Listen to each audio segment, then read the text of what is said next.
Hello everyone, जय Hind. Welcome to Jha sir academy for IAS. Guys, यहाँ पे आपको सिविल सर्विसेज की प्रिपरेशन कराई जाती है और हेल्प की जाती है कि आपको किस तरीके से प्रिपेयर करना है। यहाँ पे आपको आपकी प्रिपरेशन को एनहांस करने के लिए कुछ फ्री कंटेंट्स प्रोवाइड किए जाते हैं आपकी प्रिपरेशन के लिए। कहाँ पे आपको यूट्यूब प्लेलिस्ट में मिल जाएगा। आप यूट्यूब पे जब जाएंगे तो आपको वहाँ पे वेरियस प्लेलिस्ट अवेलेबल होंगी, जहाँ पे आपको जो डेली करंट अफेयर्स के लेक्चर्स अपलोड किए जाते हैं आपको उनकी प्रॉपर तरीके से प्लेलिस्ट अवेलेबल होगी। उसी के साथ साथ आपको मंथली प्लेलिस्ट भी मिलेगी करंट अफेयर्स की और ईयरली प्लेलिस्ट भी मिलेगी। और साथ ही जो करंट अफेयर्स डेली बेसिस पे आप लोगों को प्रोवाइड किए जाते हैं उन्हीं की फ्री ऑफ कॉस्ट आपको पीडीएफ्स भी दी जाती है हमारे टेलीग्राम चैनल पे। सो गाइज, अगर आपने टेलीग्राम चैनल ज्वाइन नहीं किया है तो तुरंत डिस्क्रिप्शन बॉक्स में जाइए, वहां पे आपको लिंक प्रोवाइडेड होगा जहां से आप हमारे चैनल को ज्वाइन कर सकते हैं और वहां से आप हमारी सारी पीडीएफ्स का एक्सेस ले सकते हैं। और उसी के साथ साथ गाइज, आप लोगों के लिए एक बहुत ही अच्छा इनिशिएटिव स्टार्ट किया गया है मेंस के प्रीवियस ईयर क्वेश्चन एनालिसिस का।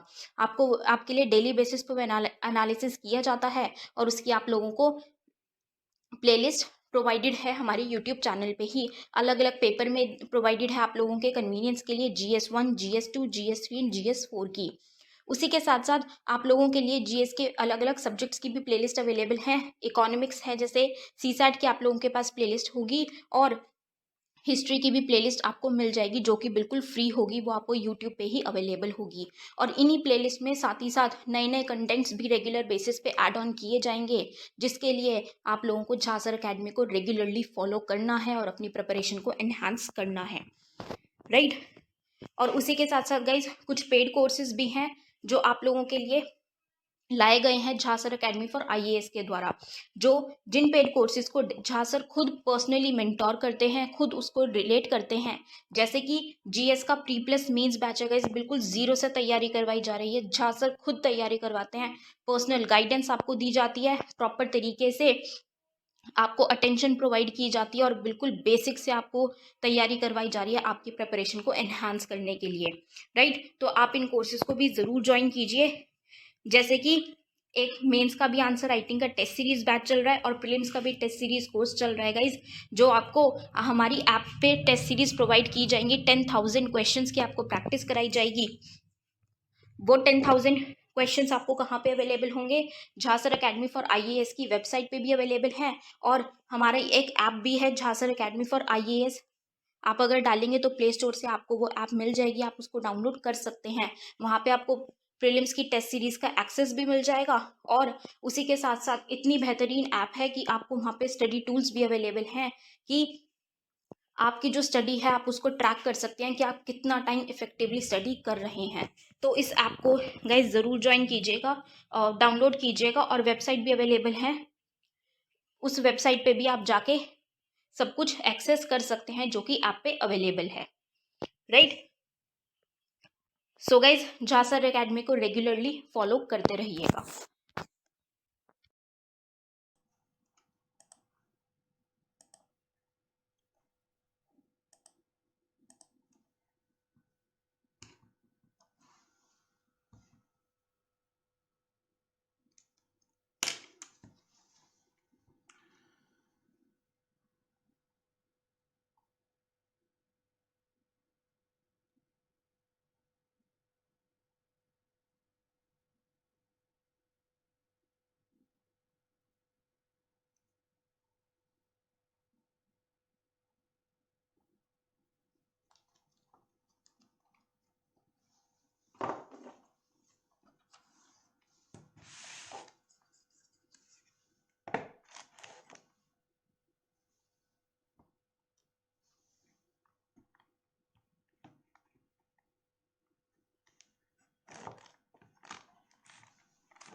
Good morning to all of you. Am I Audible?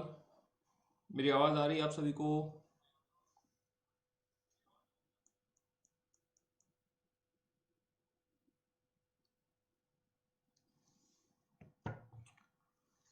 Happy Mahashivratri to all of you. आप सभी को शुभकामनाएं।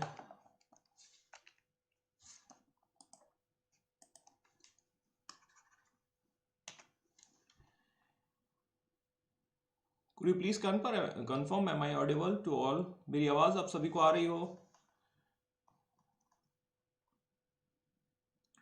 कलाई वनक्कम टू ऑल।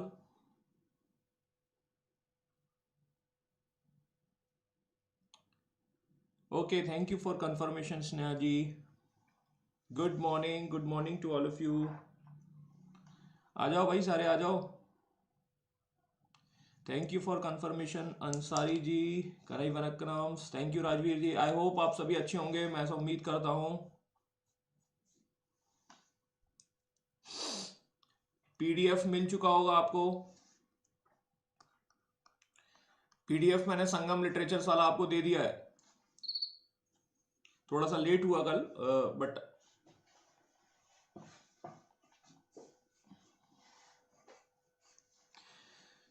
तो क्लास शुरू करते हैं। हम हमारी क्लास शुरू कर देते हैं।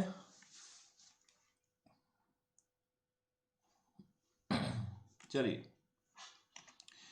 Yesterday we were talking about that the Sangam age के बारे में हम बात कर रहे थे, और संगम एज की कहानी को हम थोड़ा सा समझ रहे थे कि संगम एज किस तरीके से देखने को मिलेगा। ठीक है, अब संगम एज में हमने देखा था कि जो सिचुएशंस कैसी चेंज हो रही थी, संगम एज का मतलब क्या था, हमने उसको देख लिया था। संगम एज का मतलब है आपका तमिल कवियों का एक संगम होता है। जैसे आज की डेट में हमारा एक संगम हो चुका है, हम सभी लोग जो है मॉर्निंग में शिफ्ट हो गए हैं, और गुड मॉर्निंग की जगह हम बात कर रहे हैं कि मैं बहुत बढ़िया हूँ और आपको कलाई वनक्कम कह रहा हूँ। ठीक है, दैट मीन्स कि हम जो है तमिल कवियों का एक संगम हो रहा है, और जो कलाई वनक्कम है that is the language of the Tamil. मतलब कहीं ना कहीं आप देखेंगे तमिल लैंग्वेज का शब्द उपयोग हम कर रहे हैं। तो ये क्या है कि हम सब लोग एक मिल गए हैं, और ये सब मिलकर ही कलाई वनक्कम कह रहे हैं। तो ये तमिल कवियों का संगम हो गया है, तमिल या कह सकते हैं स्टूडेंट्स का संगम हो गया है, ऐसा हम कह सकते हैं। तो ये आपका संगम एज हम कल समझ चुके थे। इसके जो टाइम पीरियड के बारे में कहा जाता है कि ये 10,000 वर्ष पुराना है, that is the 10,000 years ago. ये लगभग ऐसा कहा जाता है, ये बट ये सब जो है बकवास हैं। लेकिन फिर भी उन बकवासों को बेस पर या एविडेंसेस या तथ्य या लिटरेचर्स या आर्कियोलॉजिकल सोर्सेज, इन सब को मिला जुला कर ये टाइम पीरियड कहा गया है। This is around the 3rd century BC to 3rd century AD, है ना। ये मैंने वहां भी रखा हुआ on the basis of the literary archaeologicals and the foreign evidences, and we can find out the age, approximate age, है ना। ये अनुमानता है, ये भी हमें थोड़ा समझना होगा। लेकिन बाद में जाके इन्हें कंपाइलेशन का काम जो है वो 8th सेंचुरी के आसपास किया जाएगा। देखिए, मैंने आपको पीछे भी बताया था, हमने देखा था श्रुति लिटरेचर्स, है ना। और श्रुति लिटरेचर्स का मतलब क्या था, that was given by the supreme God, God के द्वारा दिए गए। और गॉड का भी वो कौन है, सुप्रीम गॉड है। और सुप्रीम गॉड ने हमें बताए हैं और हमने उनसे सुने हैं, है ना। We have that means listens these shlokas from the gods, और सुनने के बाद हमने उसको क्या किया है, कंपाइल किया है। और ये कंपाइलेशन जो है वो हमें देखने को मिलेंगे स्मृति लिटरेचर्स में। तो ये स्मृति लिटरेचर्स, ये मैंने आपको एक अलग से चैप्टर बताया है, ठीक है। और स्मृति लिटरेचर्स मैंने वैदिक लिटरेचर्स के अंतर्गत आपको बताया था, एक आइडिया दिया था आपको वहां पर। तो ये स्मृति लिटरेचर्स मतलब क्या है, ये रिटन है, मतलब आपके बाद में लिखे गए हैं। तो सेम वैसे ही है, initially we are learning to memorise the shlokas, मतलब श्लोक या कविता या पोएम्स हैं, हम उसको क्या कर रहे हैं, मेमोराइज कर रहे हैं, याद कर रहे हैं। लेटर ऑन, ठीक है, बाद में जब हमारी लिखने की कला का ज्ञान हो जाएगा, देन उसको हम लिख लेंगे, और ये हमें जब देखने को मिलता है वो इस तरीके से देखने को मिलता है। I hope you got it my points what I am saying. तो इस तरीके से आप समझ सकते हैं कि कहानी जो है वो किस तरीके से देखने को मिलेगी। आगे हम बढ़ते हैं और हम देखते हैं कि जो तमिल जो आपका जो संगम होते हैं या संगम एज होते हैं, उस दौरान जो कविताएं या पोएम्स देखने को मिलती हैं। अब उस पोएम्स में आप क्या लिखोगे, उस पोएम्स में आप बात करोगे, जैसे मान के चलिए वहां पर इस तरीके से कोई भी सिचुएशंस हो रही है। आज की कविताएं कैसी होंगी? आज की कविताएं आज के जमाने के हिसाब से होंगी, जिसमें हम चर्चा करेंगे, पप्पू की चर्चा कर देंगे, हम फेकू की चर्चा कर देंगे, हम झाड़ू वाले की चर्चा कर लेंगे, हम शशांक की चर्चा कर लेंगे, दीदी की चर्चा कर लेंगे, जय श्री राम कर देंगे, भोलेनाथ कर देंगे, ये सब आप देखेंगे, है ना। तो आज का सिनारियो जो है वो आपको थोड़ा थोड़ा समझ में जाएगा कि अच्छा ये चल रहा है। सिमिलरली जब इन तमिल संगम्स में जब पोएम्स लिखी जाती हैं तो हमें आसपास के क्षेत्र की चर्चा करनी होगी, और यहां पर वो आसपास के क्षेत्र कौन से हैं? दीज आर द आसपास के क्षेत्र, और ये हैं वो चेर चोल पांड्यास। इनका जियोग्राफिकल लोकेशन मैं आपको ऑलरेडी एक्सप्लेन कर चुका हूं, तो इसमें आपको कोई समस्या होनी नहीं चाहिए। अपार्ट फ्रॉम दिस, ठीक है, the Tamil literature is talking about the Chola Cheras Pandyas. हमें यहाँ पर एक अशोक का अभिलेख भी मिलेगा, और अशोक को हम ऑलरेडी जानते हैं, that was we have found in the Mauryan dynasties. और मौर्यन डायनेस्टीज में हमने मेजर रॉक एडिक्ट्स, मतलब मेजर रॉक इंस्क्रिप्शंस में ये फाइंड आउट किया था कि अशोक के जो अभिलेख हैं that was in the 14th। Total आपके 14 देखे थे हमने, और हमने देखे थे 8 जगह से मिले थे, 8 प्लेसेस से मिले थे। और उन प्लेसेस में जो है एक सेकंड नंबर का जो रॉक एडिक्ट्स होगा उसमें आपको देखने को मिलेंगे ये 4। देखिए ध्यान दीजिएगा, ये तमिल लिटरेचर्स बता रहे हैं, ये ऊपर के जो है वो तमिल लिटरेचर्स बता रहे हैं, ये 3 है ना। और अशोक कितने बताता है? अशोक बताता है 1 2 3 4। ऑल राइट, इसमें से चोल है, चेराज है and the Pandyas. How about the Satiyaputras? Ashoka बोलता है कि दक्षिण में हमारा एक राज्य और है जिसका नाम है Satiyaputra, but it that is can not be identify. इसका वेरिफिकेशन अभी तक नहीं हो पाया। आप में से कोई क्रांतिकारी हो तो क्या है कि मतलब जा सकता है, बोला सर कल से हम नहीं आएंगे, कल से हम जाएंगे सत्तीपुत्र को खोजने। गुड मॉर्निंग निगम जी। तो एक्चुअली क्या होता है कि कुछ कुछ बच्चे होते हैं ना क्रांतिकारी, बोले सर रिसर्च करना है, हमें ऐसा करना है, ठीक है। तो हमें थोड़ा जीएस का एक आइडिया लेना होता है, और कुछ रिसर्च की ओर चले जाते हैं, सर ऐसा क्यों नहीं मिला, ऐसा क्या हो गया। तो ये बहुत सारी चीजें हैं, तो हमें नहीं जाना है इस चीज पर, बट हमें थोड़ा सा ये पता चल चुका है कि अशोक ने जो है 4 चीजों की बात की जिसका नाम है सत्तीपुत्र। बट जब हमने इसको वेरीफाई किया, और जब वेरीफाई किया तो तमिल लिटरेचर से, बट तमिल लिटरेचर में इन 3 की ही बात की गई है। तो अभी तक ये एक रहस्य बना हुआ है, दया कुछ तो गड़बड़ है, फाइंड आउट करो, है ना। तो ये एक इस तरीके से हो सकता है। बाकी आप लोग समझदार हैं, ठीक है, इसमें कोई समस्या होनी नहीं चाहिए। आगे बढ़ते हैं। आगे हम देखते हैं what we are talking about that means the Aryan cultures. देखिए कल हमने अभी तक जो हमारे नॉर्थ का कल्चर देखा था, और नॉर्थ में हमने देखने को मिला था that is the Aryan cultures. We have already discuss Aryan cultures. और आर्यन कल्चर जो है वो नॉर्थ में डेवलप हुआ था, और ये नॉर्थ वाला कल्चर्स ऐसा तो होगा नहीं कि ये यहीं रहेगा, it is going to develop in the south direction as well. और दक्षिण में लेकर जाएंगे इसको अगस्त्य मुनि। सीधी सी बात है, ये अगस्त मॉन्क होंगे, भिक्षु कह लो या ऋषि कह लो, जो कहना हो कह लीजिए। अगस्त जो है ये लेके जाते हैं, और इस तरीके से हम देखेंगे the Aryan culture is going to expand in the south, है ना। तो ये कल्चर डेवलप होता है। फिर बाद में हम देखते हैं कि देखिए आयरन जाएगा, मतलब यहां से ही आयरन का इन्वेंशन होता है। हमने 1000 बीसी के आसपास देखा आयरन के इन्वेंशन होंगे। तो यहाँ दक्षिण में क्या होगा, एग्रीकल्चर जो है वो डेवलप होगा। एग्रीकल्चर डेवलप होगा तो हम देखेंगे कि इकोनॉमिक एक्टिविटीज बहुत तेजी से डेवलप होंगी, और इकोनॉमिक एक्टिविटीज तेजी से डेवलप होंगी तो आपका एम्पायर भी बनेगा। और एम्पायर हम 3 देखने वाले हैं, उनके नाम है चोल, चेराज एंड द पांड्यास, है ना। तो ये थोड़ा सा देखेंगे। इसके अलावा हम देखते हैं कि यहीं पर आपको 6th सेंचुरी बीसी में हमने ऑलरेडी देख लिया था, we have find out the Jainism and Buddhisms. Jain बौद्ध जाते हैं, इसके अलावा वैदिक रिलीजन्स भी जाते हैं। तो ये सारे के सारे रिलीजन्स जो हैं they are going to move in the south, जो डायनेस्टी से मतलब साउथ में जाएगा, और एक नया कल्चर बनेगा, ठीक है।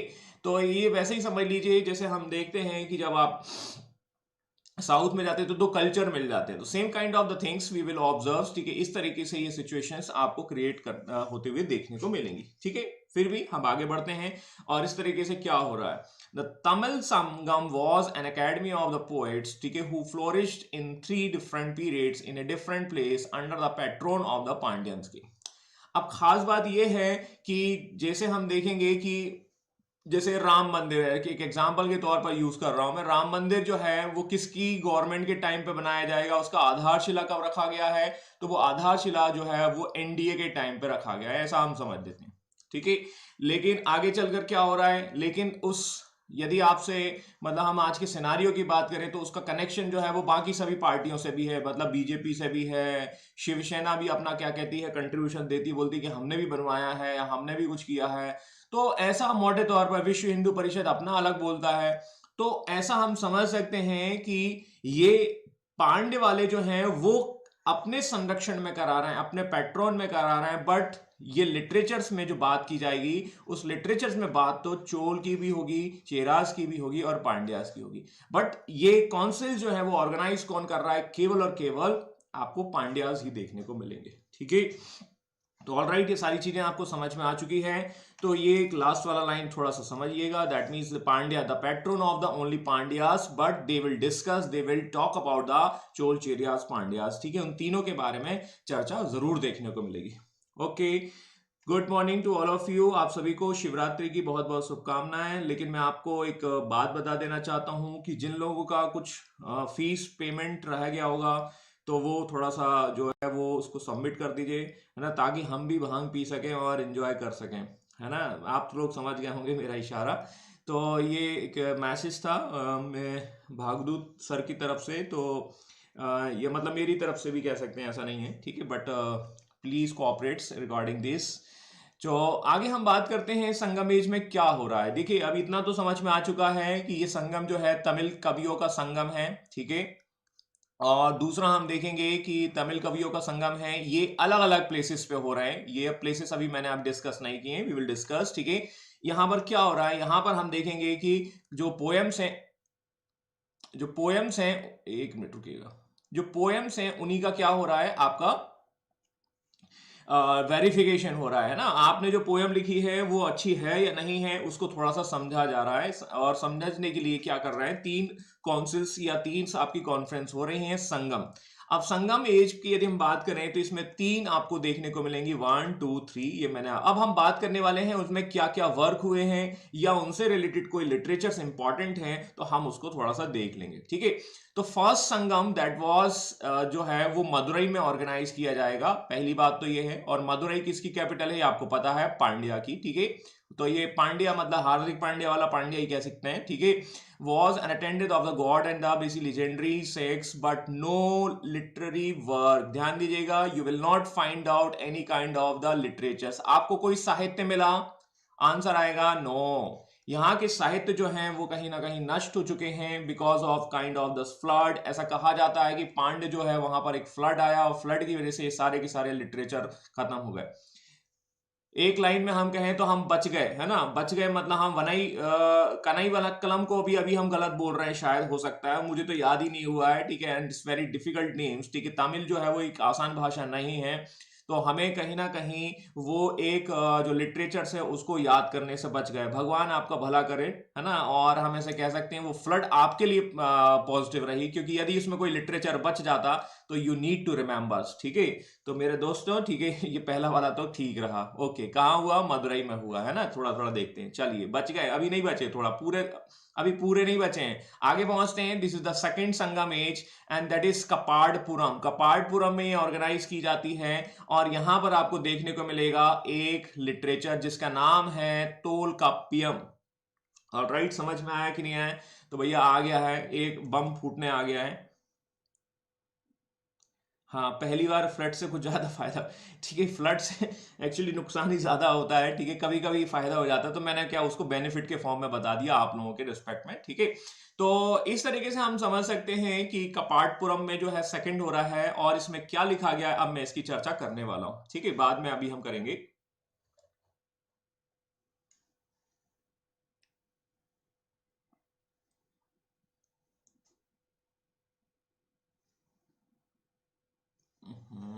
एक मिनट।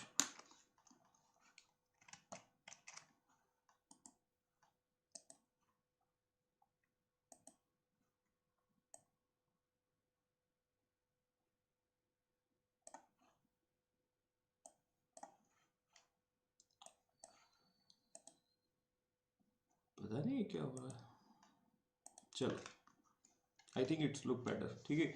थोड़ा सा दिक्कत हो रहा था, चलिए। अब देखिए आगे हम बात करते हैं तीसरे वाले की ओर, और तीसरा वाला जो है वो आपका वापस मदुरई में होता है। इतिहास अपने आप को दोहराता है, मदुरई में वापस आ गए, ओके ठीक है साहब, ठीक है। मदुरई में थर्ड संगम हुआ, और यहां पर हम देखेंगे कि it was attend by the large number of the poems, ठीक है। ऐसा कहा जाता है इसमें बहुत सारे जो है आपके कवि आए, और इसमें से जो है दैट मीन्स कह सकते हैं only a few had survived, मतलब जितने भी लिटरेचर्स हैं वो सारे के सारे नष्ट हो गए, कुछ बचे हुए हैं। अब ये कुछ कौन कौन से बचे हैं इनको हम थोड़ा थोड़ा सा देख लेंगे। उसको मैंने एक आपका एक मतलब आपके टेबल फॉर्म में आपका कन्वर्ट कर दिया। तो ये तो एक बेसिक इंट्रोडक्शन था संगम का, वो हमने देख लिया है। तो ये है कहानी जो समरी है जो अभी तक मैंने आपको बताई है। First place is called the Madurai, and you have to remember about that, okay? And the chairman is called nothing but that name is called the August. This is the person who is going to came with the Aryan cultures and he is going to organize. There is no book survey. इसमें कुछ नहीं मिलेगा, बच गए, है ना? ये वही है।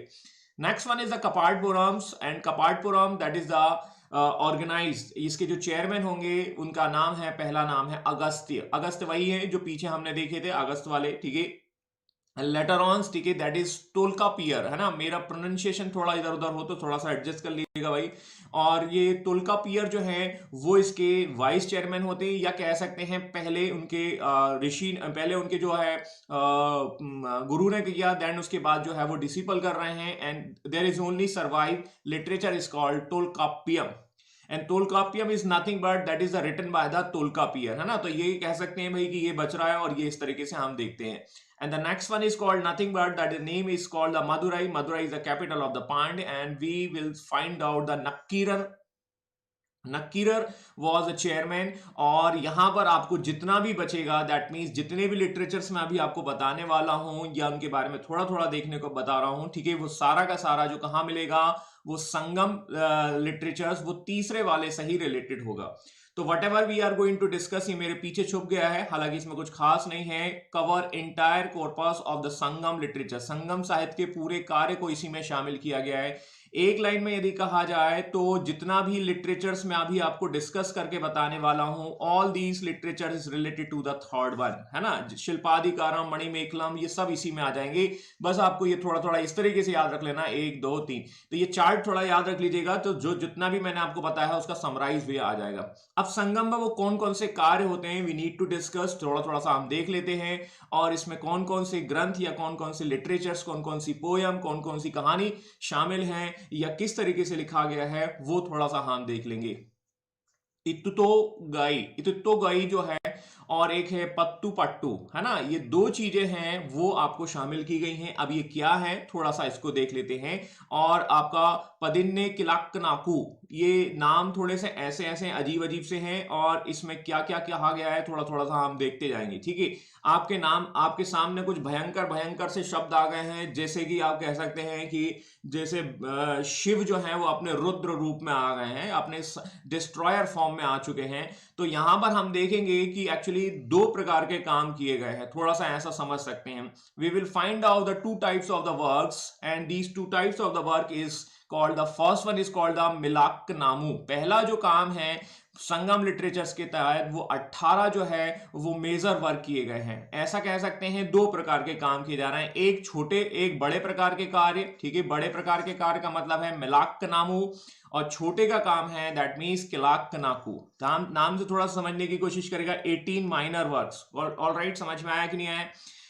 इसमें क्या किया जाएगा, इसमें जो है वो आपके कह सकते हैं कि कुछ 18 टैक्स होंगे, 18 टैक्स होंगे। इनको कहा गया है पदिन किलाक्कनाकू। थोड़ा सा नाम से समझ में आइएगा, ठीक है, जो मैंने इस यहां रखने की कोशिश की है। और ये 18 मेजर में काम क्या होंगे, वो होंगे आपकी 8 जो है वो पौराणिक कथाएं होंगी, और 10 पोयम होंगी, ठीक है। और इनको मिलाकर कहा जाता है मिलाक्कनामू, लेकिन इनको सेपरेटली यदि कहा जाए तो इतुत्तुगोई और पत्तू पट्टू, ये है 10 पोयम्स, ठीक है। ये 8 पौराणिक या एंथ्रोलॉजीज हैं, और इसे ही कहा जाता है एंथ्रोलॉजीज ऑफ द एंथ्रोलॉजीज, ठीक है। तो ये कुछ फैक्ट्स टाइप से इंफॉर्मेशन ही है। ये कब हो रहे हैं, ये सारे के सारे संगम एज के दौरान हो रहे हैं, और ये संगम एज के दौरान जो काम हो रहे हैं वो थर्ड आपकी संगम में देखने को मिलेंगे। ऑल राइट, समझ में आया कि नहीं आया। तो ये इस तरीके से कहानी चल रही है। मैं फिर से बता देता हूं, फिर से देखिए, देखिए याद करने के लिए या इसको थोड़ा मेमोराइज करने के लिए आपके फैक्ट्स के पॉइंट ऑफ व्यू से, प्रीलिम्स के पॉइंट ऑफ व्यू से थोड़ा ऐसे याद रख सकते हैं। दो प्रकार के काम होंगे, फर्स्ट मेजर, ठीक है, और सेकेंड वन इज माइनर। पहली बात, मेजर को कहा गया है मिलाक नामू, जिसमें काम होंगे 18। सीधी सी बात है, यहां पर हम देखेंगे मिलाक नामू जो है 18 वर्क हो रहे हैं, लेकिन इसमें 18 को दो पार्ट में डिवाइड किया, 1 और 2। 1 को कहा गया है पौराणिक कथाएं एंथ्रोलॉजीज, ठीक है, 8, और इसमें 10 पोयम है, टोटल हो जाएंगी 18। और ये 18 में पहला पार्ट है जिसको कहा गया एतोत्तुगोई और पत्तू पाट्टू, करेक्ट है। एंड जो माइनर वर्क है किलाक्कनाको, और इसे कहा गया पदिन किलाक्कनाको, और इसमें 18 टेक्स्ट हैं, कुछ इस तरीके से देखने को मिलेगा।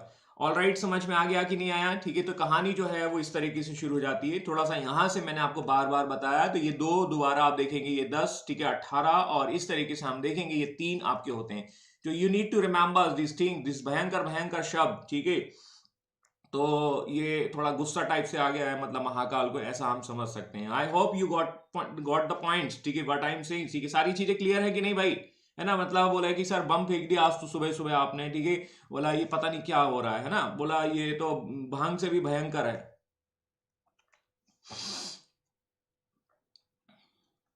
कमेंट कर दो भाई, क्या भांग पी के बैठे हो सुबह ही सुबह?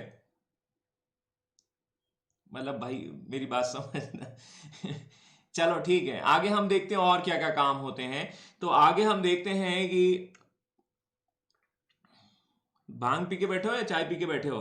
हाँ हाँ हाँ, ठीक ठीक ठीक ठीक ठीक, बहुत बढ़िया, ठीक है। चलिए, समझ में आ रहा है, बस इतना समझ में होना चाहिए, ठीक है, बाकी कोई दिक्कत नहीं है। भांग पी के बैठो, चाहे चाय पी के बैठो, चाहे कुछ और पी के बैठो, ओके ओके। सुबह सुबह चढ़ा ली है, जय बोले।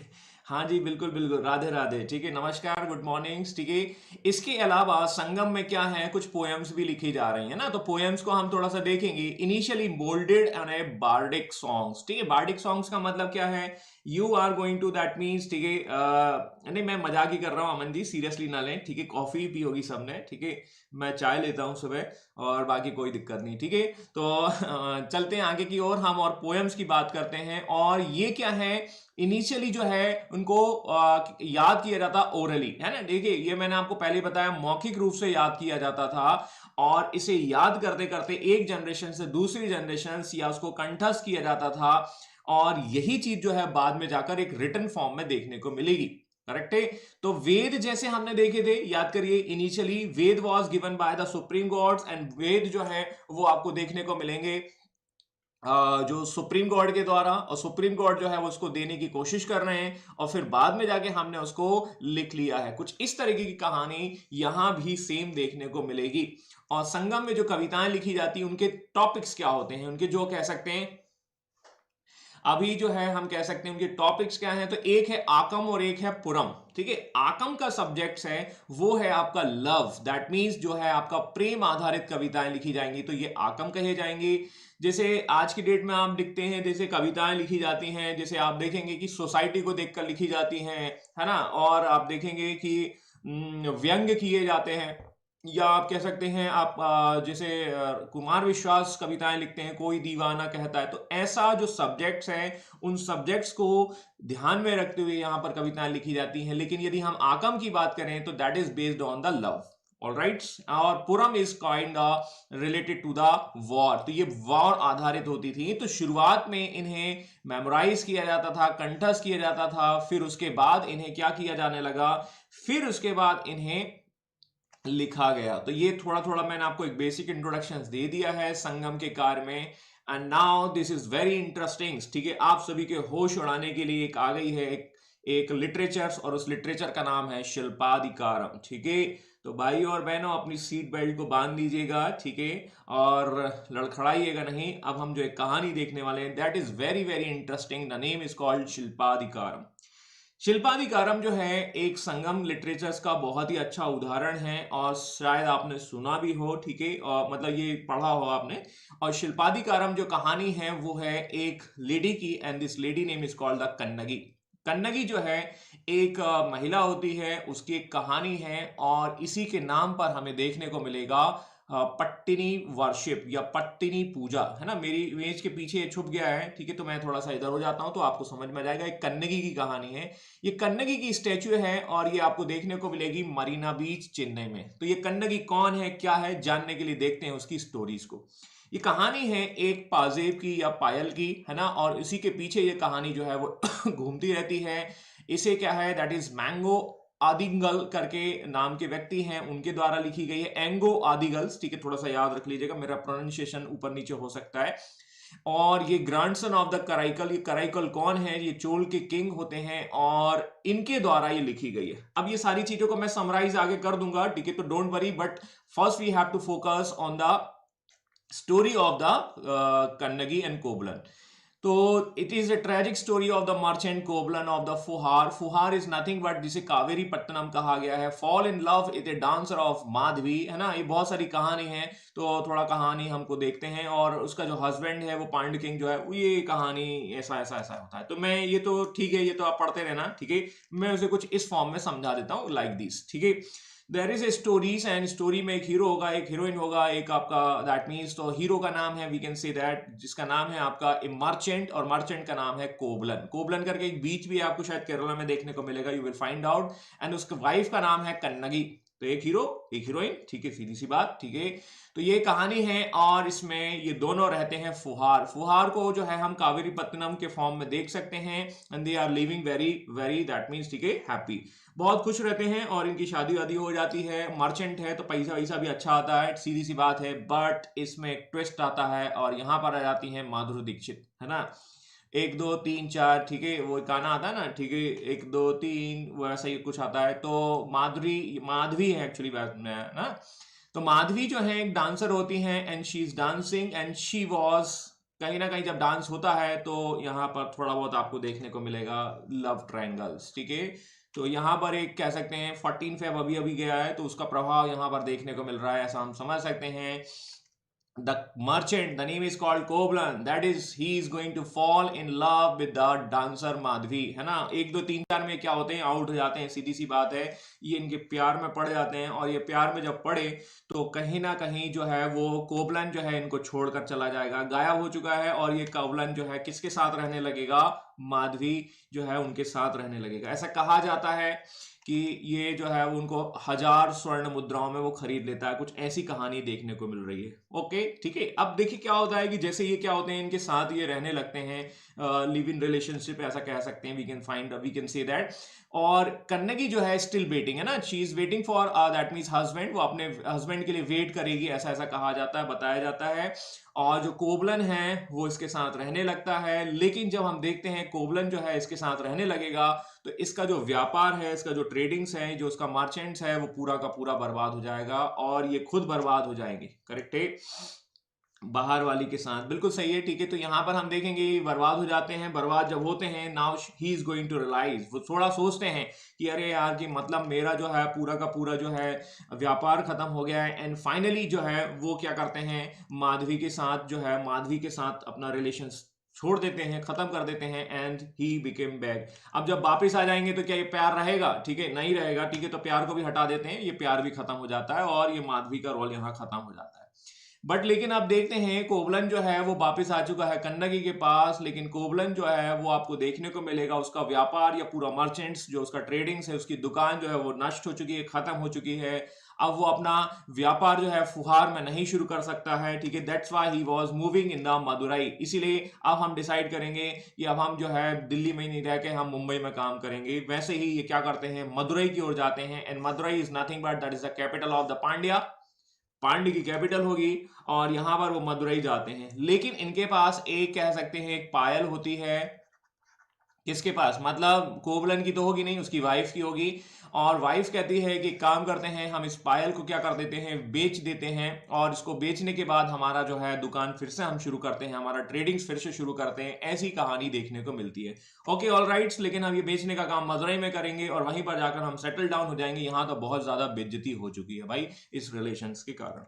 ऑल राइट्स, ठीक है। तो ये क्या है, अपनी जो पायल है उसको आपका बेचने के लिए जाते हैं। और ये बेचने के लिए जब जाते हैं तो यहाँ पर मदुरई का राजा होता है जिसका नाम है, एक पांड्य की नाम है निडुजेलियन, है ना, ठीक है। देख रहे हो जैसे आपका कुछ खतरनाक सा नाम है।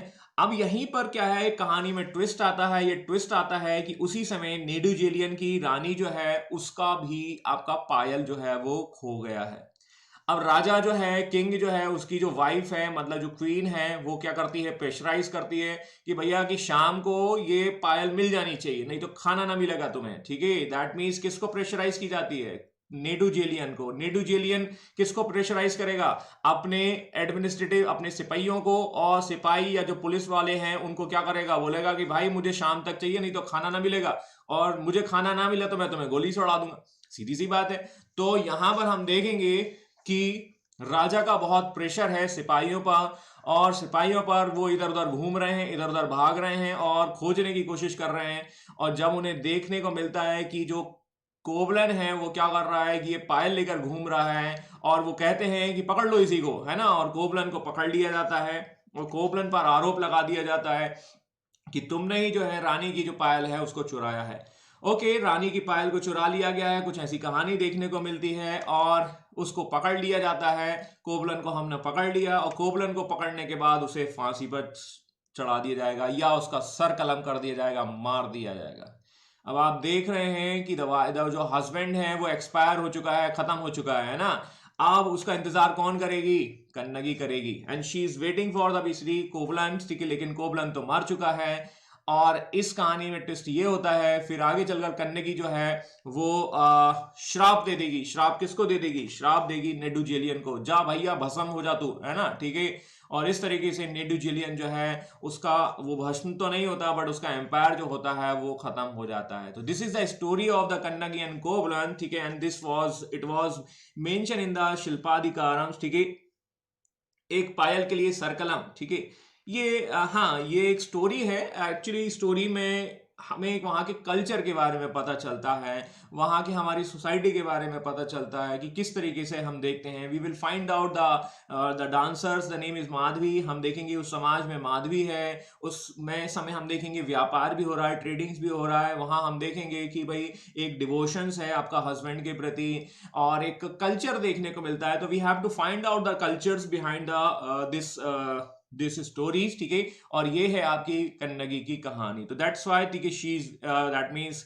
सिचुएटेड इन द पायल रानी की है, कुछ भी हो सकता है। हाँ, ये अजीत जी बिल्कुल सही बोले भैया, रानी की पायल है, एवरीथिंग इज पॉसिबल। ठीक है, अब मोदी साहब की एक्चुअली रानी पता नहीं कहाँ है। ठीक है, लेकिन नहीं तो कुछ ना कुछ हो जाता है ना, 100 की जगह 200 भी पेट्रोल हो जाता है। अब एक और कहानी आती है, एक कहानी और आती है जिसमें हम देखते हैं कि कोबलन जो है और माधवी की एक डॉटर होती है।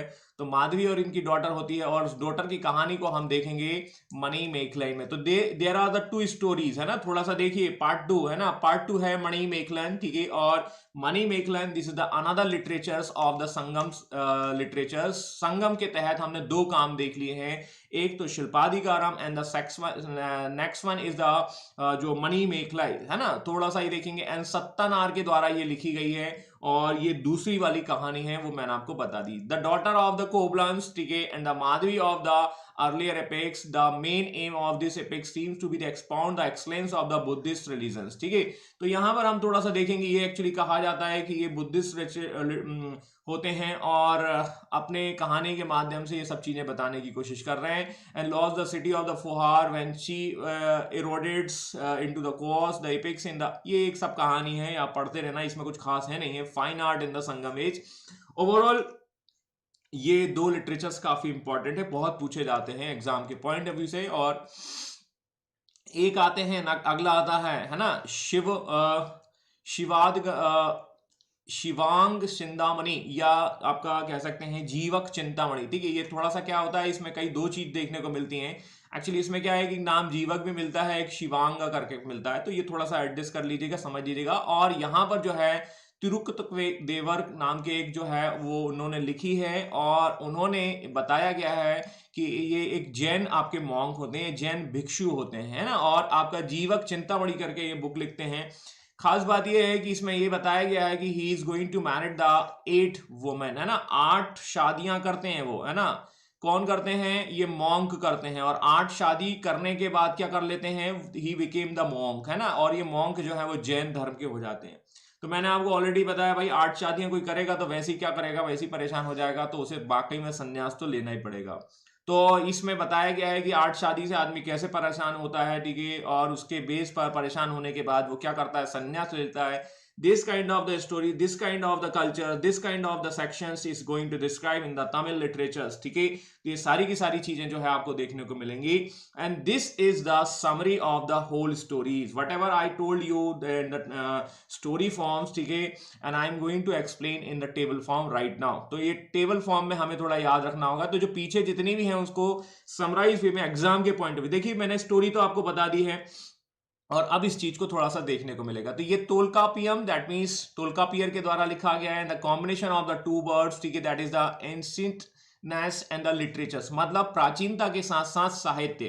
तो प्राचीनता का मतलब है दैट मीन्स द कल्चर, जो तमिल लिटरेचर्स या तमिल कल्चर हम देखने को मिलेंगे उसकी बात की जा रही है, और ये काफी पुराना है।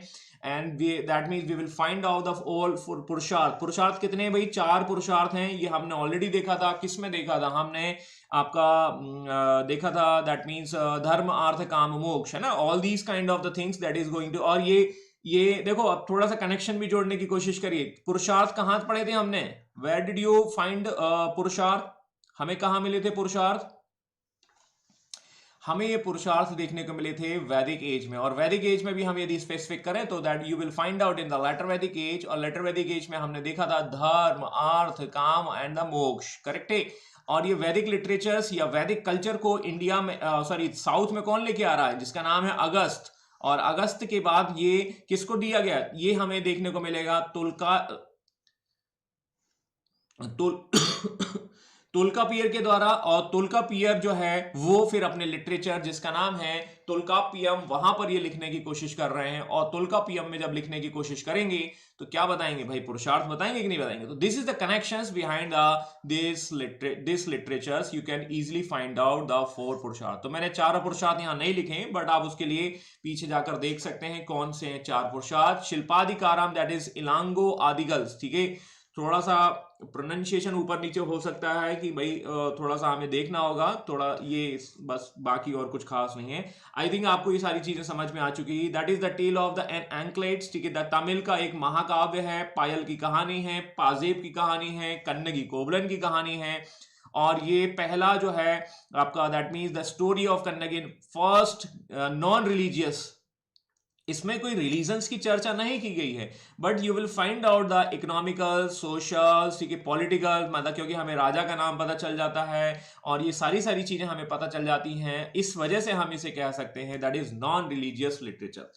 I hope you got it my points what I am saying, ठीक है, सारी चीजें समझ में आ चुकी होंगी।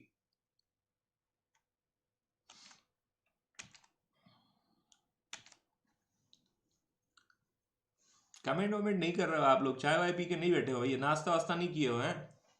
मैं नाश्ता तो मैं भी नहीं किया हूँ, ठीक है, लेकिन मैं आपसे ज़्यादा बोल रहा हूँ, ठीक है ना, तो थोड़ा सा समझ गए होंगे, है ना। चलिए ठीक है, नेक्स्ट देखिए, मैंने आपको ये बताया, तो ये 2 लिटरेचर्स हमने देख लिए। Now we are moving Manimekalai, and Manimekalai इसे सितारे सत्तानार के द्वारा लिखा जाएगा। और यहाँ पर हम देखेंगे this is the Buddhist related work, ये अभी अभी हमने देखा।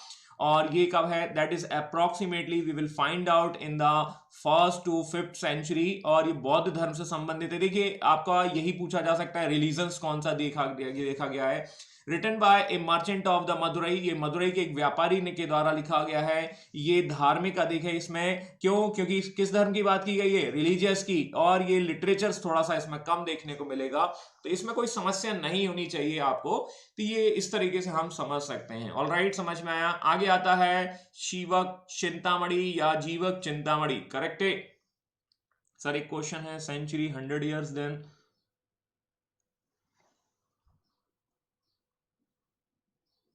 अब ये तो यार देखो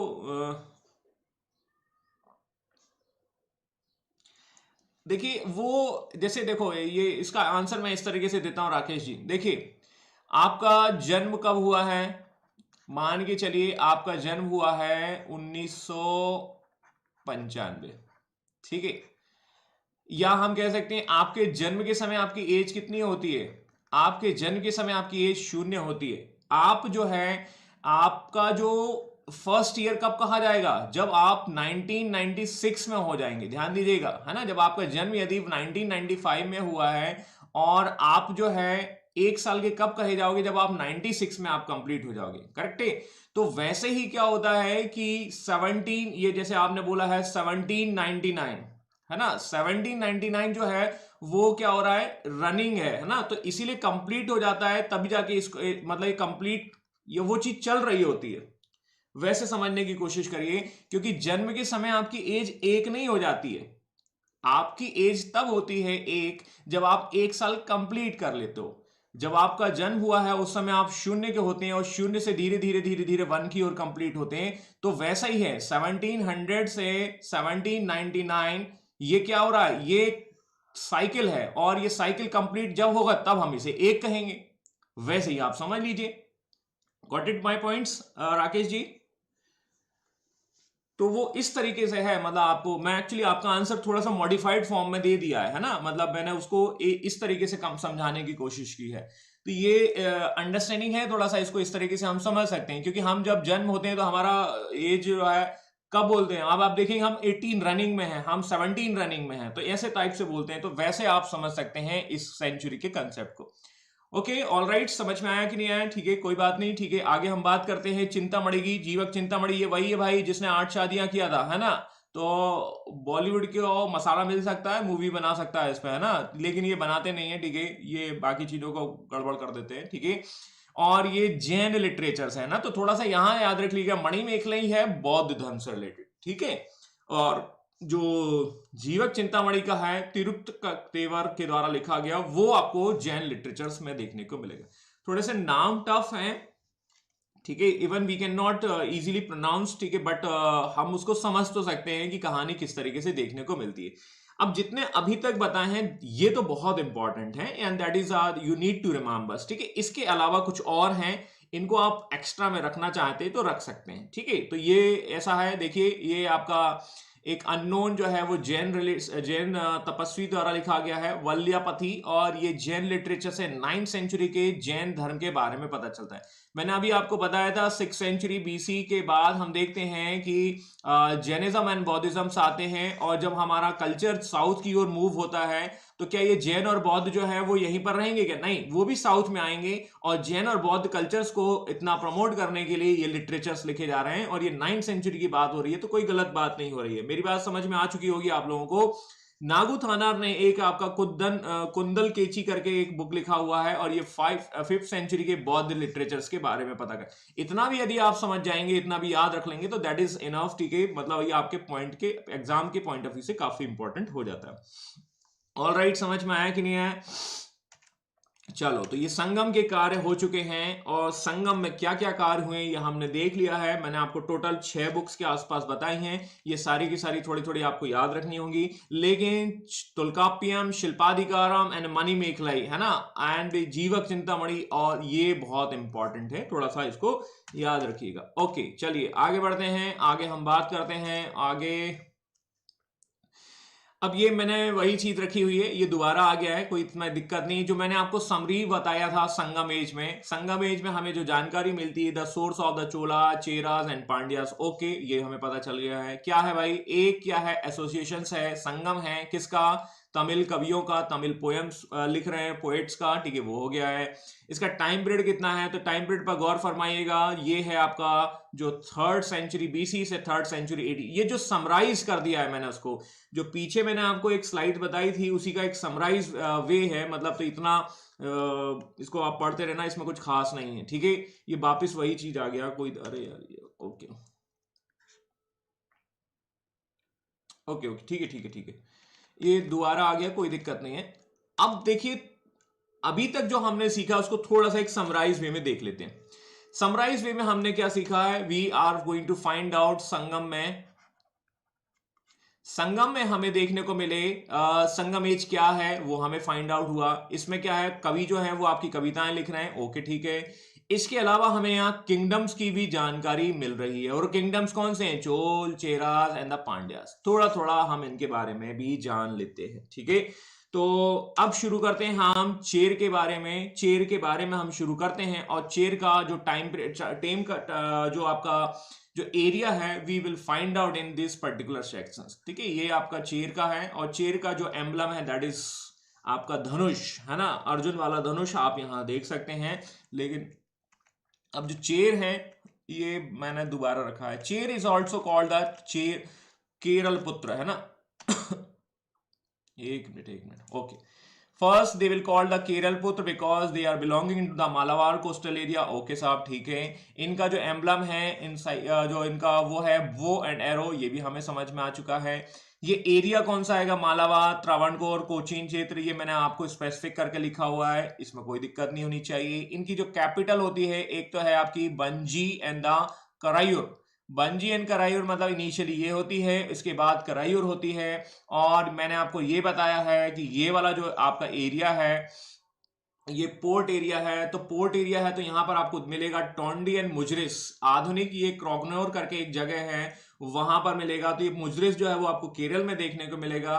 you will find out a questions related to this. ठीक है, आप इससे रिलेटेड क्वेश्चंस आप यहां पर कर सकते हैं। इनका एरिया वगैरह है, कहाँ है, क्या है, थोड़ा थोड़ा मैंने स्पेसिफिक रख दिया है, बस इतना ही हमें यहां पर रखना है। ठीक है, अब यहां पर थोड़ा सा क्या है कि ज्यादा इंफॉर्मेशन तो नहीं मिलती है किनके बारे में, चोल, चेरास एंड पांड्यास के बारे में। हालांकि इतना नहीं जाना है, लेकिन थोड़ा सा मैंने यहां रखा हुआ है। ठीक है, थोड़ा आपका जो एनसीईआरटी उससे ज्यादा है ना, लेकिन फिर भी थोड़ा सा देख लेते हैं। यदि आप इसको कर सकते हैं तो कर लीजिए, अदरवाइज कोई दिक्कत नहीं, क्योंकि यहाँ पर जो है थोड़ा सा बेसिक आइडिया हमें लेना, बाकी इतना हमें नहीं जाना है। इवन चोल, चेरियास, पांड्यास के बारे में ज्यादा जानकारी मिलती भी नहीं है। अब देखिए, जैसे हम यदि सत्तीपुत्र की बात करें तो सत्तीपुत्र तो हमें आज तक नहीं समझ में आया कि कौन है भाई।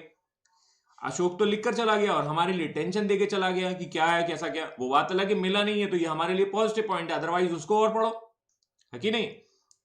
तो यहां पर हमें देखने को मिलेंगे Udiyanjeral. Udiyanjeral is the first known king of the Chera. ठीक है, और यहां पर हम देखेंगे नेदुजरल अदन, ये भी आपके क्या होंगे, चेर के किंग होंगे।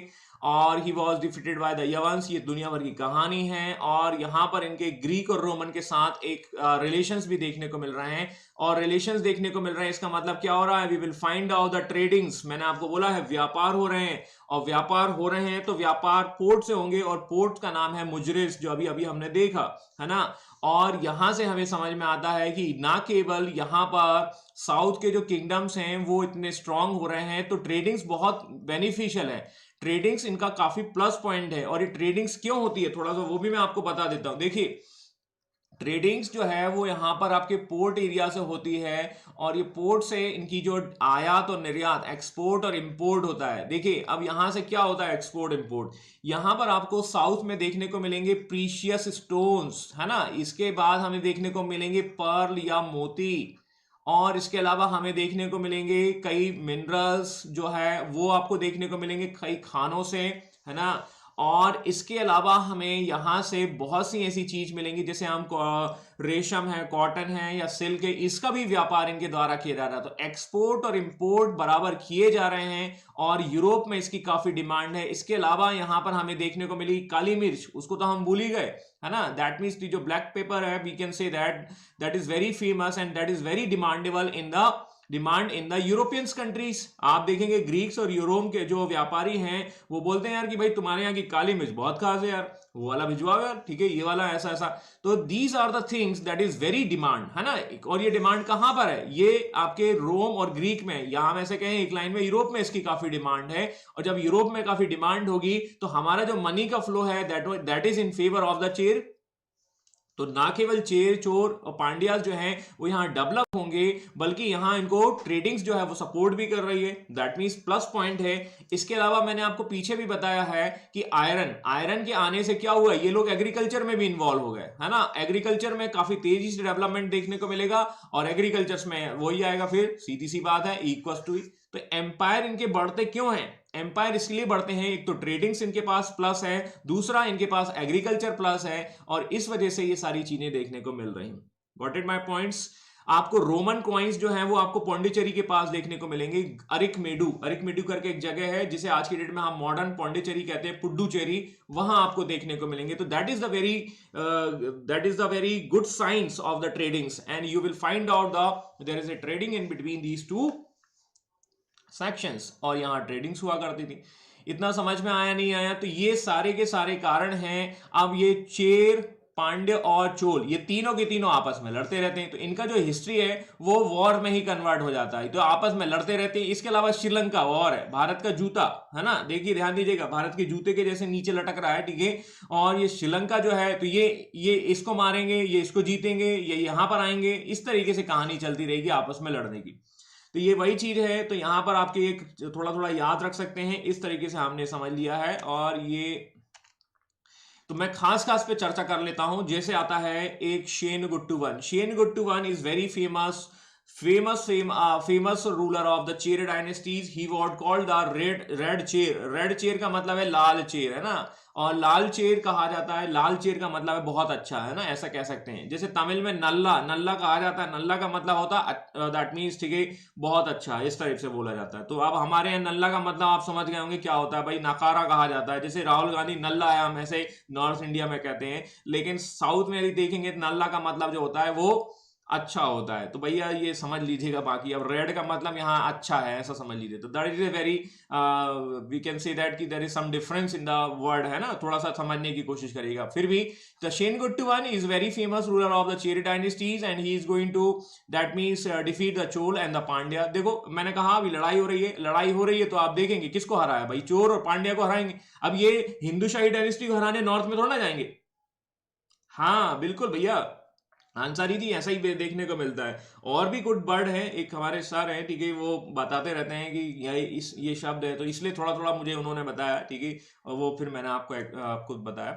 तो बहुत सारी चीजें हैं, मतलब शब्द में मीनिंग्स में प्लस माइनस इधर उधर हो जाता है, बट भाषाएं वही हैं, ठीक है, शब्द मिलते नहीं है। तो इसको बोला एक काम करो, नल्ला को भैया यहाँ पर अच्छा बताओ, नल्ला को यहाँ पर बुरा बताओ। अब ये कहानी चलती रहती है, ठीक है। चलो, तो रेड चेर हमने देखा, और इनके बारे में कहा जाता है कि इन्होंने नॉर्थ में भी थोड़ा थोड़ा कनकेयर किया।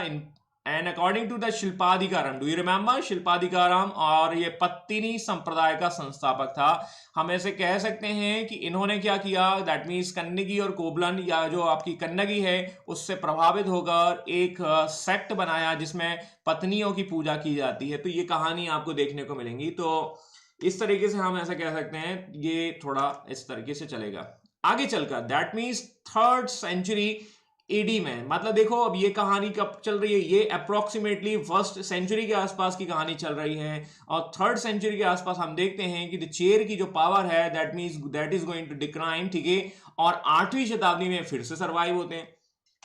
अब देखो क्या होता है कि मैं इसको इस तरीके से समझाता हूं। ये हमारा मोटे तौर पर ये है, तो ये चेर हो गए, ये पांड्य हो गए, और ये चोलास हो गए, है ना, ये थोड़ा थोड़ा है। अब ये वाली पावर जो है, इसको हम डिस्कस कर रहे हैं, और इनको डिफीट कौन करेगा, या तो ये करेगा या ये करेगा, ऐसा कुछ देखने को मिलता है। लेकिन है ना, इतिहास जो है अपने आप को दोहराता है, and they are coming back, है ना, पापा का, चाचा का, मामा का, दादा का बदला लेगा फैसल खान लेगा, और चोर जो है वो फिर से आ जाते हैं, और 8वीं शताब्दी में ये फिर से सरवाइव होते हैं, और इस तरीके से कहानी आपको देखने को मिलती है।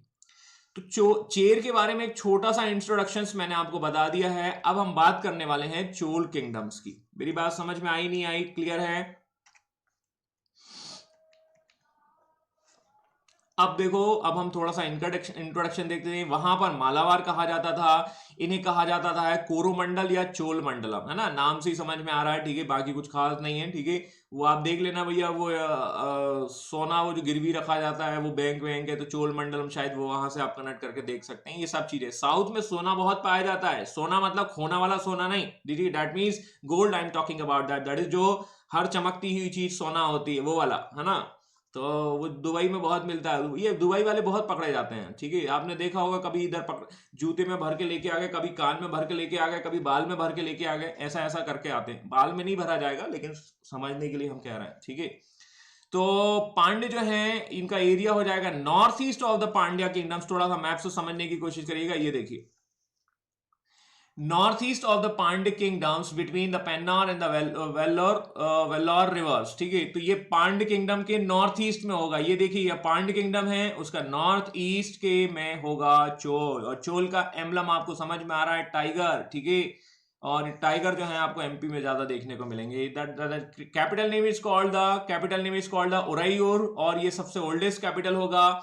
इसके अलावा हमें देखने को मिलेगा यहाँ पर इसकी कैपिटल जिसका नाम है फुहार। अभी बताया था भाई, फुहार में अभी स्टोरी मैंने आपको बताई थी। और यहाँ पर हमने कन्नगी और कोबलन को देखा था, they are initially living in the Puhar and the Puhar is going to verify is called the Kaveri Pattinam.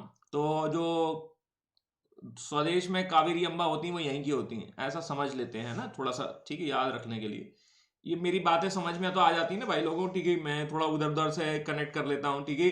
तो Kaveri Pattinam that is nothing but that is Puhar, और फुहार में ही हमने कन्नगी और कोबलन्स की बात की थी। तो कन्नगी कोबलन की कहानी काफी कुछ बता देती है यहाँ के कल्चर के बारे में, यहाँ के सिटीज के बारे में, और यही चीज हमने यहाँ पर देखी है। और फुहार से वो बाद में जाकर शिफ्ट होते हैं मदुरई की ओर, मदुरई में हमें मिलेगा पांड, और इनका जो एम्बलम है वो आपको देखने को मिलेगा टाइगर, ठीक है, और ये दहाड़ता भी है, ठीक है। अब देखिए इनके बारे में, इनका जो मोस्ट, एक तो ज्यादा जानकारी मिलती नहीं है, फिर भी थोड़ा थोड़ा इनके बारे में जो वेरिफिकेशन मिलता है, थोड़ा जानकारी मिलती है। तो you will find out the king name is called the Elara and Elara is found in the Madras high court. Madras high court में चेन्नई में इनका ये फोटो लगा हुआ है, ठीक है। जी जी जी, थैंक यू राजवीर जी, ठीक है, that is big complement for me, ठीक है। और ये थोड़ा सा हम समझ सकते हैं कि ये जो एलारा साहब जो हैं वो आपको मद्रास हाई कोर्ट में मिल जाएंगे, वहां से आप कनेक्ट करके समझ सकते हैं। इनके बारे में कहा जाता है, he was the first kings of the Cholas, ठीक है, और ऐसा कहा जाता है he is going to conquer Sri Lanka. इन्होंने भारत का जूता जीता है। देखो श्रीलंका भारत के पैर में है ना, ऐसा समझ लीजिएगा, और भाई उसको भारत का जूता कहता हूं, ठीक है। तो जो भारत का जूता है वो उन्होंने किसने जीत लिया है, एलारा ने जीत लिया है। और ये लगभग लगभग कह सकते हैं कि 50 वर्ष तक शासन करते हैं। अब ये 50 तक करते नहीं करते हैं, दैट इज नॉट वेरीफाइड, ठीक है। जैसे हम देखते हैं बहुत सी इंफॉर्मेशन जो है वो मिसिंग्स हैं, ठीक है, फिर भी हमने उनके बारे में जान लिया। And this is the very famous name is called the Karaikal, ठीक है, that is the Chola king. और इनकी दो उपलब्धि हैं, दो अचीवमेंट्स हैं जिसकी वजह से हमें याद करते हैं। ये कराईकल का म्यूजियम में रखा हुआ एक ब्रॉन्ज स्टेच्यू है, ठीक है। इन्होंने क्या किया, देखो इन्होंने सबसे पहला अचीवमेंट तो यही है कि दोनों मिलकर क्या है, पटक दिया, जिसका नाम है चेर एंड द पांड्या। मैंने आपको बताया ये लोग क्या करते थे, कुछ नहीं करते थे, सुबह दोपहर शाम जो है भांग पीकर लड़ाई करते थे। मेरी बात समझ में आई कि नहीं आई? तो कभी चोर ने चेर के साथ मिलकर पांडे को हरा दिया, कभी चेर जो है पांडे के साथ मिलकर जो है इनको हरा दिया। लेकिन इन्होंने क्या है, इन्होंने थोड़ी ज्यादा भांग पी ली थी, और ज्यादा भांग पी के इन्होंने चेर और पांड्या को हरा दिया।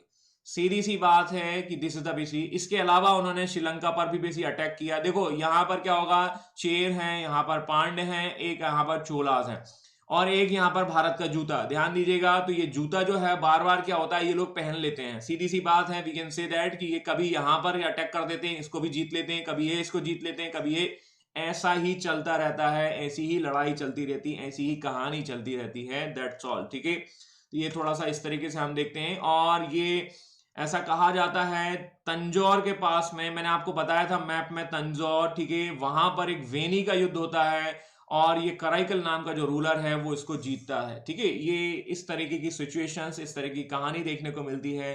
ये बिल्कुल सबसे नीचे आ गया है, मैं इसको क्या करूंगा, थोड़ा शिफ्ट कर दूंगा अवॉइड। ये नीचे वाला जो पार्ट है वो थोड़ा सा क्या होता है, ये स्क्रॉल के चक्कर में नीचे रह जाता है, ठीक है। ओके चलिए, तो इतना क्लियर है भाई, समझ में आ गया कनेक्शंस, ठीक है। अब क्या होता है कराईकल के बाद, these are the very important rulers, थोड़े थोड़े ये खास रूलर हैं। लेकिन कराईकल के बाद जो है यहाँ पर भी क्या होंगे, राहुल गांधी आएंगे, और यहाँ पर हम देखेंगे कि जो डायनेस्टीज है वो क्या होगी, डिक्लाइन होगी, खत्म हो जाएगी। लेकिन धीरे धीरे क्या होंगे, ये फिर से वापस आएंगे, थोड़ा थोड़ा सा हम देखने को मिलते हैं।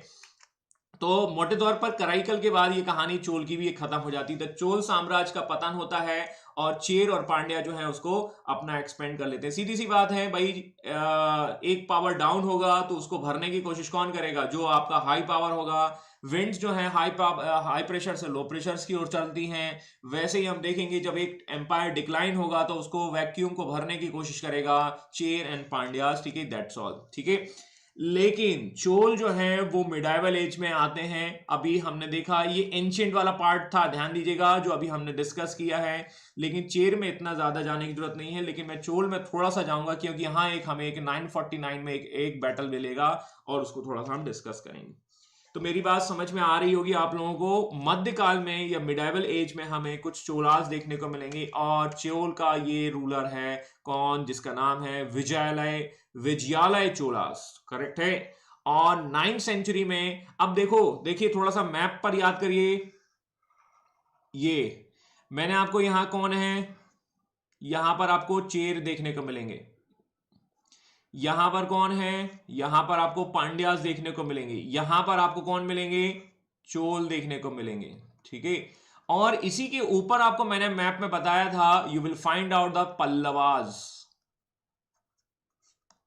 करेक्ट है।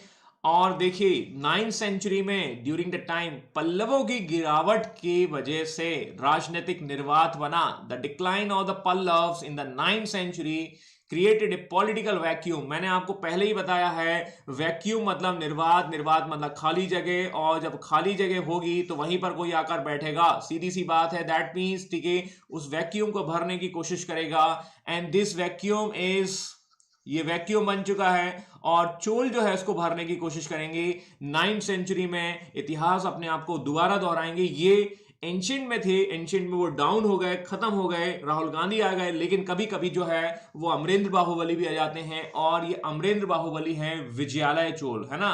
तो यहां पर इस डायनेस्टीज को फिर से रिवाइव या फिर से सर्वाइव करने का काम कौन कर रहे हैं, विजयालय चोल। मान के चलिए आज की डेट में कांग्रेस डाउन हो रही है, ऐसा समझ लीजिए, और कांग्रेस में मान के चलो आप देखेंगे अमरेंद्र बाहुबली आ जाए, है ना, कोई भी बन जाए, मान के चलो आप, तो वो क्या करेगा, वो कांग्रेस को फिर से रिवाइव कर देगा, और जब रिवाइव करेगा तो वो कांग्रेस का फिर से दौर हो जाएगा। तो सत्ता एक हाथ में नहीं रहती है, ठीक है, सत्ता जो है वो परिवर्तित हो जाती है, चेंज होती जाती है, और चेंज कंटिन्यूस हम देखते हैं, है ना। वो देखिए, वो बीजेपी जो 84 सीट्स पर थी, जो आपकी 1984 में बीजेपी के पास केवल 2 सीटें हुआ करती थी, आई थिंक एक महसाणा थी और एक और कोई सी थी। आज की डेट में BJP is the very, that means 300 plus है ना, और ये आप ऐसा समझ सकते हैं। तो सबका समय होता है ना, ठीक है, तो समय आएगा, ठीक है, देखो आगे क्या होता है, ठीक है। तो ये थोड़ा सा कहानी आप समझ सकते हैं। तो Vijayalaya Chola was the main rulers of the medieval age of the Cholas, ठीक है, और वो क्या करने वाले हैं थोड़ा सा देखते हैं। तो this is the time period of approximately. देखो ये कौन सा होगा, 9th सेंचुरी, जो अभी आप पूछ रहे थे, शायद आई थिंक राजवीर जी या अजीत जी ने पूछा था, ठीक है। तो वहां से आप समझ सकते हैं कि 9th सेंचुरी के आसपास की घटना होती है, और ये 9th सेंचुरी के आसपास हम देखेंगे कि विजयालय जो है फिर से क्या करेंगे, अपना एम्पायर का एक्सपेंशन करते हैं। वैक्यूम कैसे बन गए हैं, ठीक है, अच्छे दिन आएंगे, हाँ भैया आएंगे, ठीक है। और देखो अब क्या है कि पल्लवों का सामंत जागीरदार था, ये कौन थे, विजयालय साहब जो हैं, he was the feudal lords of the Pallava, okay भाई, ठीक है। और ये जागीरदार थे या फ्यूडल लॉर्ड्स थे, और इन्होंने क्या किया, दैट मीन्स, ठीक है, तंजौर पर जो है अधिकार कर लिया। Tanjore is nothing but, that means हम ऐसे कह सकते हैं कि जो है वो इनका मेन एरिया होता है, and Tanjore is very fertile area, है ना। फर्टाइल है मतलब कह सकते हैं उपजाऊ क्षेत्र है, और उपजाऊ क्षेत्र है तो यहाँ पर एग्रीकल्चर अच्छा होगा, यहां से हम कनेक्ट करते हैं, और इसे बनाया चोलों की कैपिटल। तो इसकी कैपिटल जो है वो थोड़ा सा आप देख सकते हैं, तंजौर को भी ये कैपिटल बनाते हैं, लेकिन ये मिडाइवल एज में आता है। और यहां पर एक आएगा, नाम है आदित्य। आदित्य मतलब होता है रवि, रवि मतलब होता है सन, और ये सन की तरह चमकेंगे, ठीक है। ये देखिए टाइम पीरियड थोड़ा थोड़ा वहीं से आप समझने की कोशिश करिएगा, ये टाइम पीरियड याद नहीं रखना है, जस्ट टू रिमेंबर, ठीक, जस्ट टू आइडेंटिफाई, या कह सकते हैं सिचुएशंस को। मैं थोड़ा सा क्लास को टाइम ड्यूरेशन बढ़ा रहा हूं, कोई दिक्कत तो नहीं है भाई लोगों। ये मैं थोड़ा सोच रहा हूं, आज मेरे पास समय भी है तो इसको थोड़ा मैं एक्सटेंड कर देता हूं, ठीक है। आज कई जगह जो है ऑफ है, मतलब इस वजह से मैंने बोला। और ये आदित्य जो है वो थोड़ा सा ज्यादा तेजी से चमकेंगे, और ये ज्यादा तेजी से चमकेंगे तो विजयालय ने क्या किया, कैपिटल को शिफ्ट किया। मतलब इनके टाइम पर चोल जो है वो पल्लवों के ही कहीं ना कहीं फ्यूडल लॉर्ड्स बने रहे, लेकिन इनके टाइम पर हम देखेंगे he became the complete independent, ठीक है। और ये चोल जो है इनको कंप्लीट रूप से इनको फ्री कर देते हैं, इसीलिए हम देखेंगे कि आदित्य जो है वो चमक रहा है। ऑल राइट, समझ में आया। तो complete independence that is receive by the Cholas during the time of the Aditya, और लगभग लगभग 15-20 मिनट मोटे तौर पर यह टॉपिक हम देख लेते हैं, चलेगा स्नेहा जी। कम से कम ये चोल तो खत्म ही कर देते हैं, ठीक है। चलेगा कि नहीं चलेगा? मैं थोड़ा सा एक्चुअली क्या है कि कुछ कुछ दिन जो है वो थोड़ा सा इसको लंबा खींचना चाहता हूँ, ठीक है, ताकि क्या है थोड़ा सा आपका हो जाएगा। ओके ठीक है, चलिए, है ना, क्योंकि हमारा कम से कम 1.25 घंटा तो हम मोटे तौर पर लेके रखें, ठीक है, एक इस तरीके से करने की कोशिश कर रहा हूँ मैं, फिर उसको थोड़ा 1.5 घंटे तक लेके चला जाऊंगा। ओके ओके ओके, दौड़ेगा, जी जी, थैंक यू, ठीक है। अब देखिए इसमें आएगा एक रूलर जिसका नाम है पारांतक। ध्यान दीजिएगा, मैं आपको ये अब पारांतक जो है वो चोल किंग का रूलर होगा। अब देखिए यहां पर ये क्या करेगा, मदुरई के राजा को हराएगा। मदुरई का राजा कौन है? That means the Pandya Kings, ठीक है। और देखिए अब मैंने आपको ये बताया था, फिर से थोड़ा मैप पे जाइएगा। हमने देखा चेर है, यहाँ पांड्य है, यहाँ पर आपके चोल है, ठीक है। और ये मदुरई किसकी कैपिटल होती है? मदुरई होती है पांड्य की, अभी मैंने आपको बताया। और ये पांड्य की कैपिटल मदुरई है, और मदुरई को ये हरा देंगे या मदुरई को ये जीत लेंगे। और जब जीत लेंगे तो क्या कहे जाएंगे? कौंड। कौंड का मतलब होता है the person who is going to conquer. जैसे मान के चलिए हम ऐसे कह सकते हैं कि इंडिया ने इंग्लैंड को हरा दिया अहमदाबाद में, तो इंग्लैंड की टीम जो है वो हार गई है, तो इंडिया की टीम को कहा जाएगा अहमदाबाद कोंड, मतलब अहमदाबाद के टेस्ट को उन्होंने जीत लिया है। तो सेम वही है मदुरई कौंड, है ना। आप लोग जब यूपीएससी को जीत लेंगे तो यूपीएससी कौंड कहे जाएंगे। मेरी बात समझ में आ चुकी होगी आप लोगों को, ठीक है। तो इस तरीके से आप कनेक्शन कर सकते हैं, और ये मदुरई कौंड की उपाधि धारण करते हैं कौन? पारांतक। और इस तरीके से हम देखेंगे, और यहां पर हम देखते हैं कि उन्होंने शुरुआत में पांड और श्रीलंका को हराया, लेकिन बाद में जो है वो पिट गए। तो ये कहानी चलती रहेगी, एक दूसरे को पीटा पाटी वाला हिसाब किताब चलता रहेगा। लेकिन राष्ट्रकूट का राजा जो है, आप देखिए राष्ट्रकूट कहाँ आएंगे, जस्ट रिमेंबर द थिंग्स, थोड़ा सा मैप से समझा देता हूं मैं आपको। और ये एक बैटल आएगा यहाँ ताक्कुलम का युद्ध है ना, तो ये काफी खास है, इसको थोड़ा सा हमें याद रखना होगा। 949 में, मैं अभी आपको इसके बारे में बताता हूं, लेकिन थोड़ा मैप से आ जाइए। देखिए ये चेर हैं, ये पांड्य हैं, और ये हैं चोलास, ठीक है। और यहां पर आपको ऊपर देखने को मिलेंगे, you will find out the Rashtrakuta, ठीक है। तो जब हम देखेंगे कि कहीं ना कहीं जो चोल है उसको अपने एम्पायर का एक्सपेंशन करना है, साउथ में तो हमने देखा भाई पांड्य को हराया, और हमने क्या बोल दिया, हमने पांड्य। और यहां पर हम देखेंगे राष्ट्रकूट, और राष्ट्रकूट की जो राष्ट्रकूट के जो रूलर्स हैं उसको डिफीट करेंगे, and there is a war in between the Rashtrakutas and the Cholas. Alright, समझ में आया कि नहीं आया? तो कहानी जो है वो इस तरीके से देखने को मिलेगी, और यहां पर एक बैटल होगा, and this is very famous battle, and this famous battle is called the Takkolam battle. 949 AD में ये बैटल होगा, और ये बैटल क्या देकर आएगा वो हम देखेंगे। तो इसमें पिटाई होगी, इसमें पिटाई होगी किसकी? इसमें पिटाई जो होगी वो आपको देखने को मिलेगा चोल किंगडम्स की, ठीक है। तो थोड़ा सा आप देख लेते हैं, देयर इज ए वॉर। अब वॉर होगा तो दो पार्टी होंगी, दो पार्टी हैं, कौन कौन सी हैं? एक तो है राष्ट्रकूट और एक है चोल, करेक्ट है। चोल की तरफ से रूलर का नाम है पारांतक, अभी अभी देखा। और यहां पर आपको देखने को मिलेंगे Krishna Raja third, and Krishna Raja third is nothing but that is the ruler of the Rashtrakuta. And next हम देखने को मिलेंगे पारंतक, और पारंतक का जो बेटा है जिसका नाम है राजदित्य, और राजदित्य जो है वो कहीं ना कहीं एक कमांडर होगा। और इस युद्ध में ऐसा कहा जाता है कि जो है राजदित्य जो है निपट जाएंगे। जगह है Takkolam, that is in the Vellore. Vellore में तमिलनाडु में ये बैटल लड़ा जाएगा, इसे ताक्कुलम के युद्ध के नाम से जाना जाता है। इसका रिजल्ट ये होगा, राष्ट्रकूट जो है वो जीत जाएंगे, चोल जो है वो हार जाएंगे। चोल कौन हार गए? चोल में हम देखेंगे पारंतक हार गए या राजदित्य जो है। तो इस तरीके से सिचुएशंस देखने को मिलेगी, और हम देखते हैं you will find out the kingdom of Rashtrakoot is going to expand in the northern part of the Cholas. Chola जो है northern part of the Cholas empire was incorporated into the Rashtrakoot, ठीक है। अब देखिए ऐसा समझ लीजिए, ये है आपका ये राष्ट्रकूट का एम्पायर क्या है ये, और ये लोग क्या करेंगे, ये चोल के नॉर्दर्न पार्ट, ये वाला भाग जो है वो जीत लेंगे, ये ऐसा आप समझ सकते हैं। got it my points. But I'm saying, ठीक है, we can say that these are the things, ठीक है, that is going to incorporate it, and the Rajput is going to incorporate it, this particular northern sector of the Cholas, and this is very important, ठीक है। ऐसा कहा जाता है कि राजदित्य जो है उनकी मौत हो जाती है, शहीद हो जाते हैं, और शहीद हो जाएंगे तो 2 मिनट का मौन रख लेना। This is the stories and this is the kind of the things, ठीक है, that's why we are going to remember the name is called the Parantaka first, ठीक है। तो ये कहानी है आपकी इस तरीके से। आगे हम देखते हैं, आगे हमें एक रूलर मिलेगा, द नेम इज कॉल्ड राज राज चोल, है ना। अब देखो नाम खतरनाक खतरनाक आ रहे हैं, और आप देखेंगे कि चोलास जो है वो लगभग लगभग यहां से, तो मिडाइवल एज में आपको थोड़े से चोल जो है ज्यादा इंपैक्टिव देखने को मिलेंगे।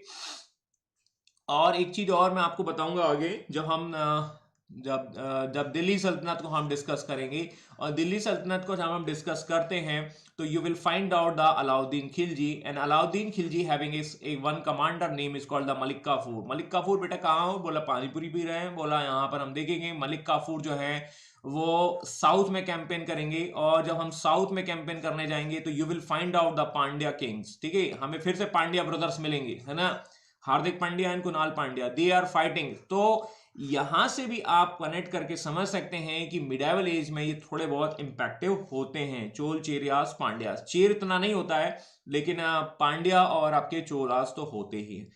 ऑल राइट, थोड़ा सा कॉम्प्लिकेटेड टॉपिक्स है, इवन वीकेंड्स, दैट मीन्स, ठीक है, थोड़ा सा हौच पौच यहाँ पर होगा इंडियन हिस्ट्री, और मैंने कुछ थोड़ा सिस्टमेटिक वे में बता रहा हूँ, तो इसमें कोई समस्या नहीं हो रही होगी। और यदि कुछ हो रही है तो यू कैन, दैट मीन्स, ठीक है, ask me any questions related to this. तो मेरी बात समझ में आ रही नहीं आ रही है?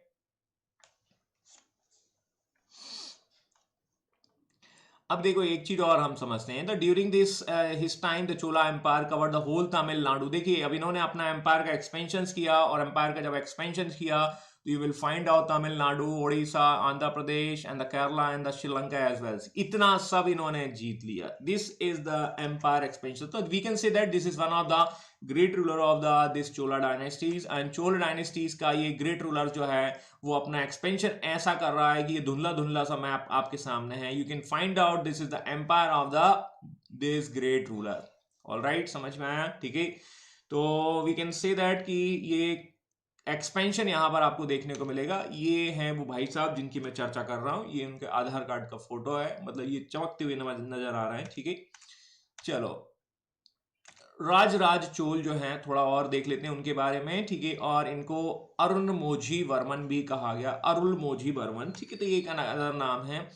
मेन इनको क्यों याद किया जा रहा है, इनको याद किया जा रहा है because of the temple, and this temple name is called the Raja Rajeshwaram, Raja Rajeshwar मंदिर या टेम्पल्स के लिए याद किया जा रहा है। और इसे बृहदेश्वर मंदिर भी कहा जाता है, पेरू बुदयार कोविल, ये नाम याद रखने की जरूरत नहीं, बट ये जरूर याद रखिएगा, Brihadeshwara and the Raja Rajeshwaram. This is very important temples that is constructed by the king's name is called the Cholas, ठीक है। And Raj Raj Chol was the rulers behind it, and he is going to, and this temple is the part of the UNESCO, ठीक है। ये काफी important temple है, और ये है कुछ ऐसा टेम्पल्स, ठीक है। यू विल फाइंड आउट, ठीक है, बहुत सारी चीजें आपको देखने को मिलेंगी। यहाँ पर आपको गेट देखने को मिलेगा, ये मंडप है, ठीक है। और ये आपको इस स्ट्रक्चर में देखने को मिलेगा। थोड़ा मंदिर वगैरह हम देखेंगे, तो मंदिर के बारे में मैंने थोड़ा सा यहाँ उसकी एक बेसिक इंफॉर्मेशन रख दी है। This is the basic Dravida style temple, and that is constructed by the Rajaraja first, ठीक है।